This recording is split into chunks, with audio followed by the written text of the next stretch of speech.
David Galeano es el primer doctor en lengua guaraní. Además estudió lingüística, antropología y filosofía. El idioma guaraní es la lengua materna de los paraguayos. En Paraguay nada se entiende sin el guaraní, así como también nada se construye sin él.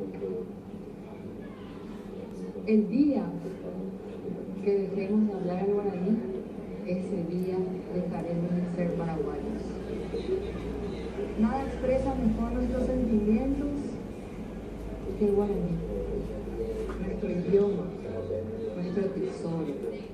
Y hoy, a uno de los guardianes de ese tesoro, le otorgamos la Orden Nacional al Mérito Comunero, la máxima distinción de la Honorable Cámara de Diputados, la cual ante su grandeza constituye apenas un humilde tributo por dejar a David Galeano Olivera, Aullé. La condecoración fue impuesta por el presidente de la Cámara de Diputados, Hugo Velázquez, y la diputada Fabiola Oviedo.